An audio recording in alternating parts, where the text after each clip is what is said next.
Good afternoon, sisters and brothers from many faith traditions who are gathered here today.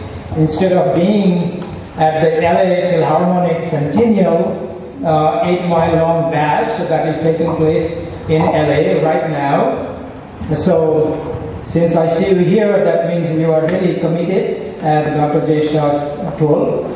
So you are really committed and you are serious about interfaith traditions.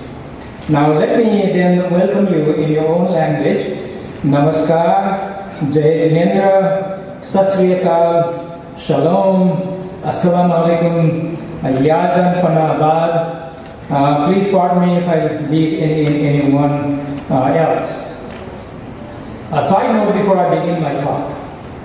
In light of what is happening in this great country of ours, it is vitally important that we gather like this to foster unity across many faith traditions. I thank all the organizations involved in organizing the Interfaith Unity for Peace and Non-Violence seminar in an extraordinary period of our history. I sincerely hope that the lessons and wisdom learned from this seminar will help solve many problems plaguing our society today.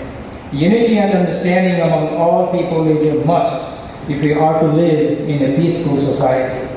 Looking through the list of speakers for this afternoon's event, some of whom are distinguished scholars, others who are community leaders and philanthropists, I must admit, I'm not quite sure where I belong.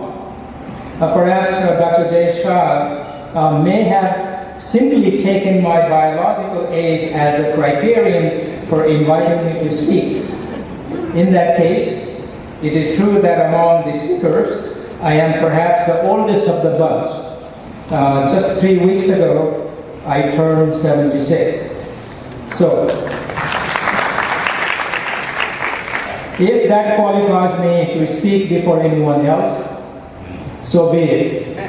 I will take it. In any case, I must say I am humbled and honored to be here in front of you all and to be able to share a few thoughts about a topic that is so very relevant to our times.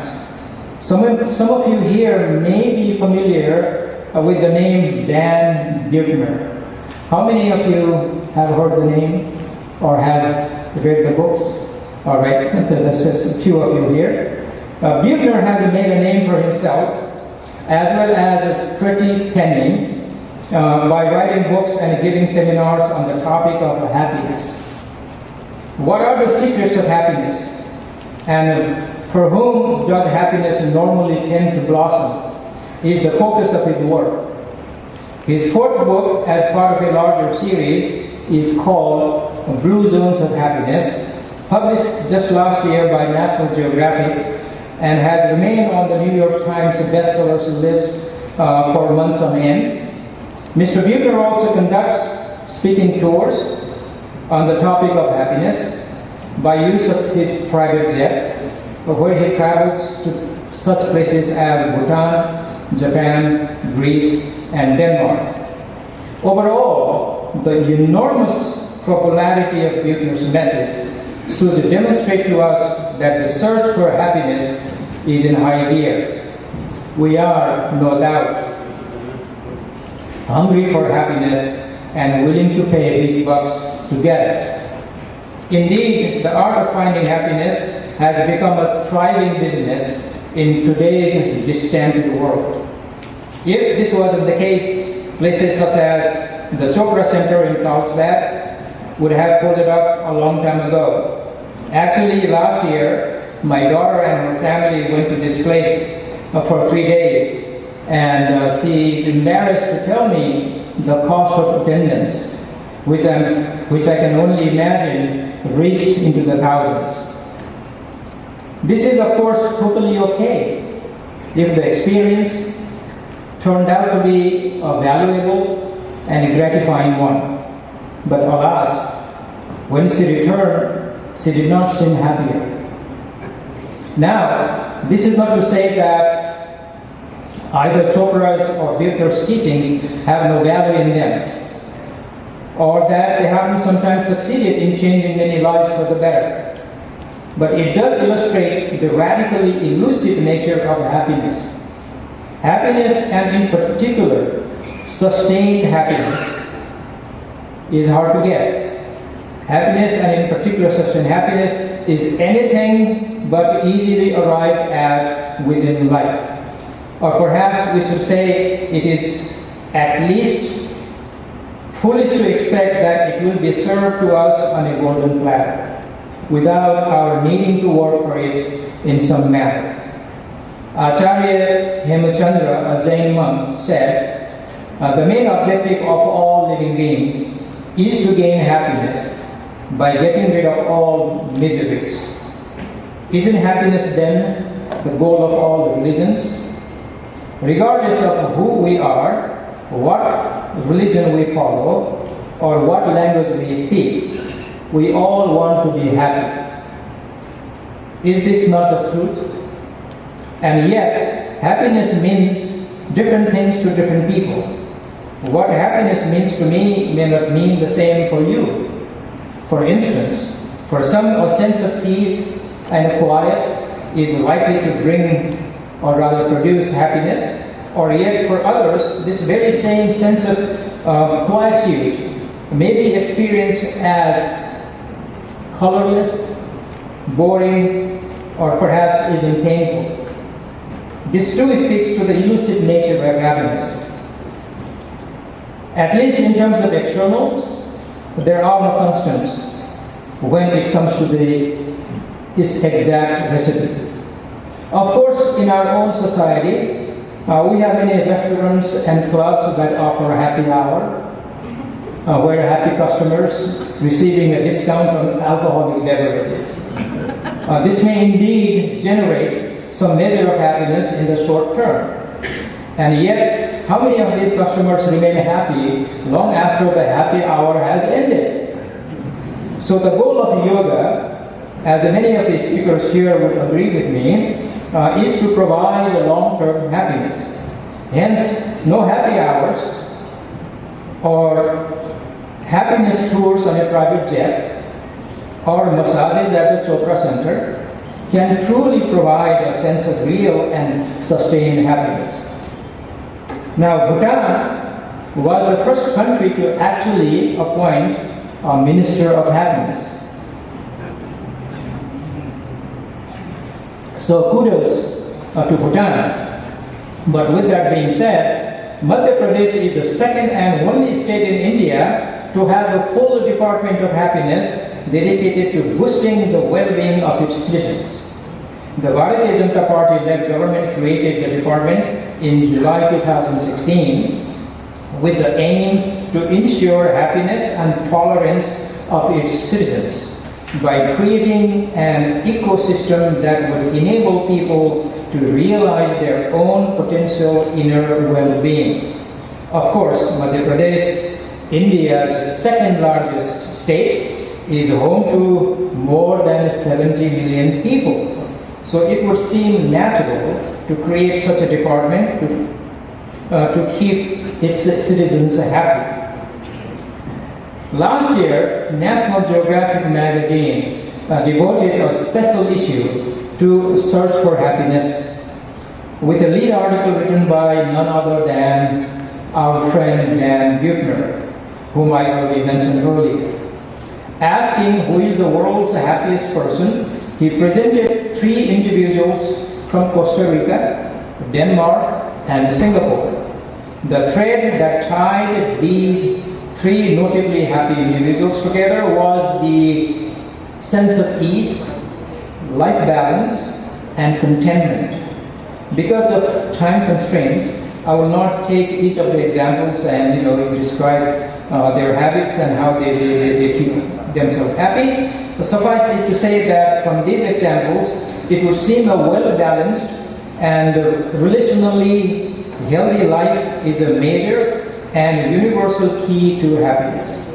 But I'm surprised that Buechner did not touch upon spirituality as a necessary ingredient. This may be the reason why he did not include anyone from India.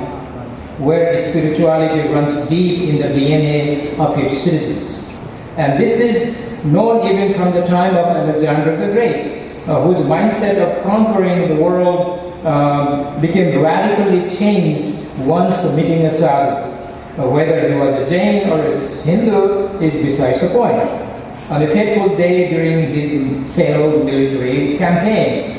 On a side note, this was a much more pleasant surprise for him than the ferocious war elephants that he and his men encountered in India. At any rate, that desire is the cause of unhappiness, as postulated by the Buddha, has now been well established by modern psychology. Indeed, following a middle path and remaining mindful of our own desires makes a ton of sense in a world bombarded by a never-ending series of stimuli and temptations.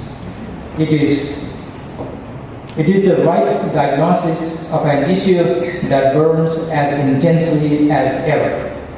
From a similar time period of about 2700 years ago, the Greek philosopher Aristotle also said that the purpose of human existence is to achieve happiness. This is indeed a foremost goal across the world religions. In world religions, the agreement seems to be that happiness and suffering as part of a natural human existence. Certainly, we can observe that unhappiness motivates us to strive toward becoming happy. And in this sense, it is a necessary incentive for ethical and spiritual growth. Without having a strong incentive in place, human beings don't strive for higher goals. A case in point is Prince Siddhartha, who would not have left home had it not been for the feeling of the dukkha that he witnessed and also experienced himself. If money and material objects can bring happiness, why did Siddhartha, the prince who grew up in opulence, leave his place in search of happiness? What did he have? He had everything. 3 pleasure palaces, a beautiful wife, a newly born son, and a prosperous kingdom waiting for him to rule. So in essence, the opportunity to fulfill every desire he could ever wish for. And yet, he was not happy. This goes to prove that wealth and material objects do not ultimately bring happiness. Hence, the focus in India has been on spiritual richness rather than on material richness. So again, what is it that human beings want? The answer to this question, Hinduism points to the 4 purusarthas, or aims of human life, namely artha, kama, dharma and moksha. We must admit that artha and kama do provide physical comfort and happiness, but they are temporary because they don't last long. The application of dharma, on the other hand, achieved through right living and the right actions, assures us happiness both here and in the hereafter. And of course, last but not least, moksha, the total liberation from rigor, promises ultimate happiness. Let us now consider another point. Confucius, the Chinese philosopher who was a contemporary of the Buddha, once said, if you want to be happy for a day, get drunk. If you want to be happy for 3 days, get married. If you want to be happy forever, cultivate a garden. I have covered getting drunk part, but the garden is a new aspect. I used to leave it to the audience of whether you think marriage can bring happiness or instead misery, dukkha. But looking at the high rate of divorce worldwide, it would seem Confucius is right, at least to some degree. And by the way, I'm glad I get to openly announce here because in the humility, because my wife is not in the audience. Otherwise, I may have to go get drunk myself. As for the cultivating a garden part, it is not the flowers or the soil that we should focus on being essential. Although, who does not love having their hands in the dirt and smelling the roses, but rather the cultivation part that I would suggest is key. It is cultivation that makes the garden magnificent and which brings the gardener the greatest measure of joy. For the journey itself is the reward. Now lastly, as a final note, we are gathered here this afternoon to celebrate the birthday of Mahatma Gandhi, and I will leave further praise for this remarkable man to the speakers to follow me. But for now, let us just meditate on two virtues of Gandhiji that no one in the world has exceeded. I speak first of sacrifice and second of courage. Sacrifice and courage. Now let me ask this. Without sacrifice and without courage, can the world be free? Without sacrifice and courage, can the world rid itself of war and discontent? Without sacrifice and courage, can the world be happy? I think not. I thank you for listening to my ramblings. Before parting, I would like to leave you with this Sanskrit verse from Hindu scriptures. Om Sarve Bhavantu Sukhinah Sarve Santu Niramaya Sarve Bhadranti Pasyantu Ma Kaschit Bhave. Om Shanti Shanti Shanti. Thank you.